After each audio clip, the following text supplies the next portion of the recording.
SSTV. Hi, welcome to SSTV. ఈరోజు Bigg Boss ఎపిసోడ్లో ఏం జరిగిందో తెలుసుకుందాం. నామినేషన్స్ హీట్ అయిన ఆ తర్వాత రోజు చక్కగా హౌస్ మేట్స్ అందరూ ప్రశాంతంగా నిద్రలేచారు. డ్యాన్స్తో శుభ్రంగా స్టార్ట్ అయింది. అయితే ఆ తర్వాత ఒకరినొకరు మాట్లాడుకుంటూ మీ మీద ఏం కోపం లేదు, జస్ట్ నామినేషన్స్ అనుకుంటూ ఒకరికొకరు మాట్లాడుకోవడం జరిగింది. ఎవరైతే నామినేట్ చేసుకున్నారో వాళ్ళు కూడా మాట్లాడుకోవడం జరిగింది. హరిత హరీష్ కూడా కొంచెం కామ్ అయిపోయాడని అనుకోవాలి. ఎందుకంటే ఇంతగా అరుచుకుంటూ ఇంత గగ్గోలుగా హౌస్ ఉంటే కనుక జనాలు చూడటానికి అంతగా ఏం ఇష్టపడరు. సో బిగ్ బాస్ వాన్ చేశాడు. వాళ్ళకి అరిచి ఆయాసం వచ్చిందో తెలియదు, కానీ ఈరోజు ఇల్లు అయితే మాత్రం ప్రశాంతంగా ఉంది. అండ్ ఇంట్లో కూడా రీతు లవ్ స్టోరీ ఏంటో అర్థం కావట్లేదు. తను నార్మల్గా మాట్లాడుతుందో, తను అసలు ఎవరితో క్లోజ్గా ఉండాలనుకుంటుందో అర్థం కాకుండా ఉంది. ఒకవైపు డిమాన్ పవన్తో తను ఫ్రెండ్షిప్ని కొనసాగిస్తుంది. అంతేకాదు ఇంకోవైపు కళ్యాణ్తో కూడా మాట్లాడుతుంది. మార్నింగ్ బిగ్ బాస్ టెనెంట్స్ కోసం ఇడ్లీని బ్రేక్ఫాస్ట్గా పంపించడం జరిగింది. ఇడ్లీని తింటూ ఉండగా లోపల నుంచి మంచి స్మెల్ వచ్చింది. అంటే లోపల ఓనర్స్ కోసం పులిహోర వండుతున్నారనమాట. సో రీతుకి పులిహోర అంటే చాలా చాలా ఇష్టం. సో కాబట్టి తనకు పులిహోర తినాలని ఉంది. నాకు పులిహోర తినాలని ఉంది, కొంచెం పెడతావా, నీకు 2 ఇడ్లీ ఇస్తాను అని కళ్యాణ్ని అడిగింది. కళ్యాణ్ని అడగగానే ఉతినే ఎలా ఇస్తాము, ఓనర్స్ ఇంట్లోంచి ఏదైనా కావాలంటే ఏదైనా టాస్క్ చేయాలి కదా అని చెప్పి అంటాడు. దీంతో ప్రియా కూడా ఫుడ్ కంట్రోల్ తన దగ్గర ఉంటుంది కాబట్టి, సరే నేను ఒక టాస్క్ ఇస్తాను, ఆ టాస్క్ని నువ్వు సక్సెస్ఫుల్గా కంప్లీట్ చేస్తే నీకు 1 కప్పు పులిహోర ఇస్తాను అని చెప్పి అంటుంది. సరే అని చెప్పి రీతు దానికి ఓకే అంటుంది. అయితే కళ్యాణ్ని నువ్వు ఫ్లర్ట్ చేయాలి, కళ్యాణ్ దానికి పడిపోవాలి, అప్పుడు నేను నీకు పులిహోర ఇస్తాను అని చెప్తుంది.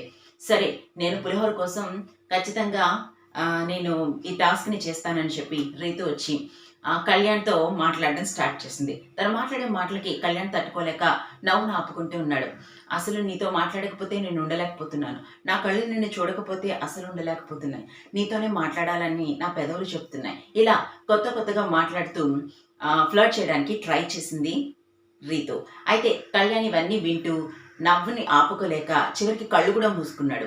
అయితే ఇంకా తన మాటలకి తట్టుకోలేక గట్టిగా నవ్వేశాడు. దీంతో ప్రియ కూడా సాటిస్ఫై అయ్యి, సరే ఇంకా చాలే, మా వల్ల కావట్లేదు, వెళ్ళి నీ కప్పు పులిహోర తీసుకో అని చెప్పేసి అన్నది. వెంటనే వెళ్ళగానే తనకి 2 కప్పుల పులిహోర ప్రియ ఇవ్వటం జరిగింది. నన్ను చూసి జాలిపడి నాకు పులిహోర అంటే ఇష్టమని నువ్వు నాకు ఇలా ఇచ్చావా అని చెప్పేసి రీతు ప్రియాని అడుగుతుంది. అలా ఏమీ కాదు, నేను నీకు టాస్క్ ఇచ్చాను, నీకు పులిహోర కావాలి, నేను పులిహోర ఫ్రీగా ఇవ్వకూడదు, ఏదో ఒక టాస్క్ చేయించాలి.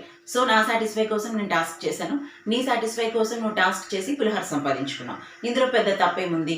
నేను నీతో జాలిపడి ఇవ్వడానికి ఇదేం ఇల్లు కాదు కదా, హౌస్ కాబట్టి నాకంటూ కొన్ని రూల్స్ ఉంటాయి, దాన్ని నేను పాటించానని ప్రియా చెప్తుంది.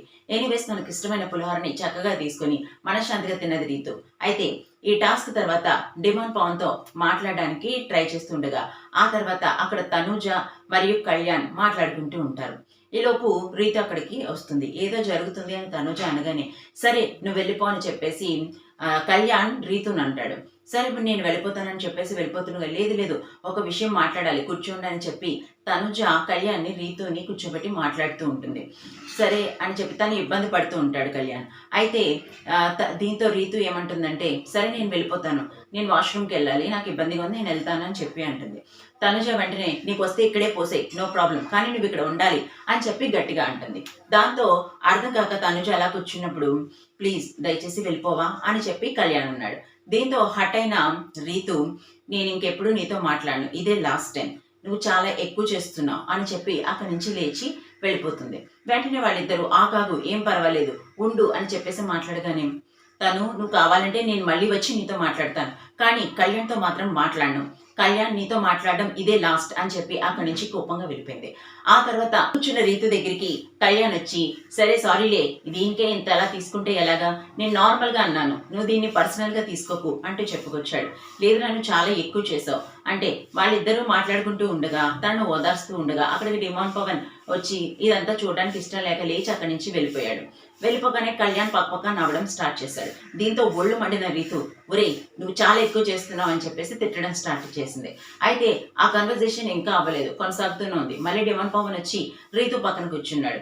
ఒకరు చాలా ఎక్కువ చేస్తున్నారు, వాళ్ళని ఎలా తగ్గించాలో నాకు తెలుసు, నా దగ్గర ఎవరి దగ్గర ఎలా ఉండాలో నాకు తెలుస్తుంది అని చెప్పి అంటుంది. డెమోన్ పవన్ రీతుని తను చాలా క్యూట్గా అందంగా ఉంటుంది అని చెప్పేసి అంటాడు.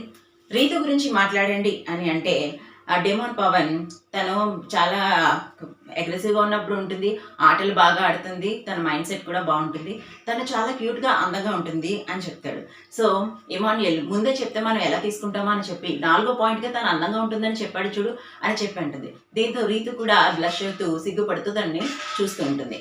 ఆ తర్వాత ఇమాన్యుయల్ సంజనాని వీళ్ళని కూడా నేను ఫస్ట్లో వచ్చినప్పుడు మీరు నన్ను చూసి ఏమనుకున్నారో అని అడుగుతాడు.